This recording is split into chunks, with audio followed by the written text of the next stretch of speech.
The Chinese President Xi Jinping says he is ready to work with Donald Trump's new administration for a smooth transition in bilateral ties as he met outgoing U.S. President Joe Biden for what's probably the last time on the final day of the APEC summit in Peru.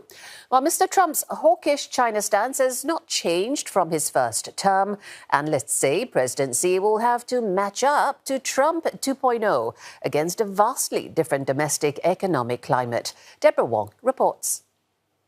As leaders of the world's two major powers sat down for what's possibly their final bilateral meeting, Chinese leader Xi Jinping sought to set the tone for the road ahead, urging his U.S. counterpart to focus on cooperation, not conflict.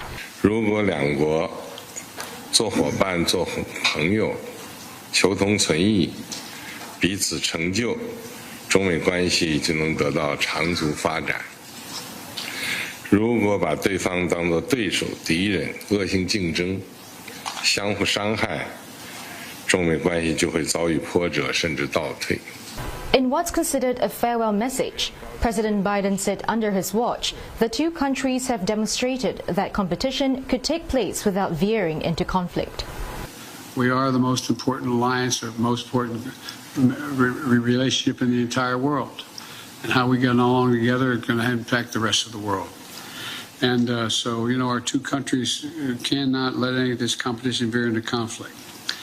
And as I said, that's our responsibility. And over the last 4 years, I think we've proven it's possible to have this relationship. The Lima meeting took place barely 2 weeks after American voters handed Donald Trump and the Republican Party a resounding victory.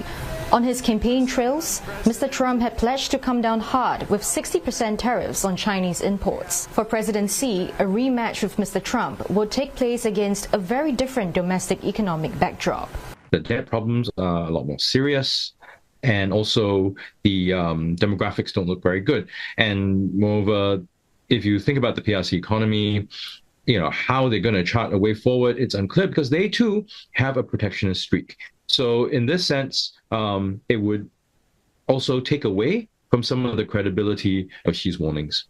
China has gone all out in recent years to shore up ties with the global south as it seeks to reshape a US-led post-war order as well as to bolster its security interests. Now, during the meeting, President Xi reiterated that the Taiwan issue remains a red line and that the US should not interfere in bilateral disputes nor cause provocations in the region.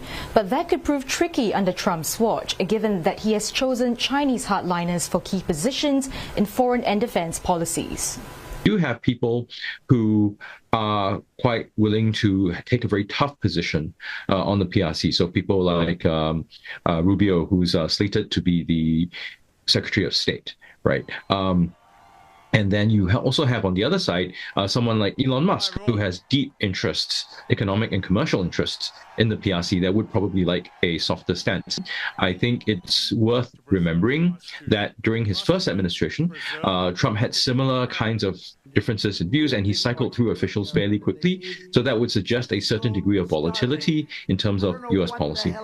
President Xi will next join President Biden to attend the G20 summit in Brazil, where leaders are expected to discuss topics on social inclusion, global reform and sustainability.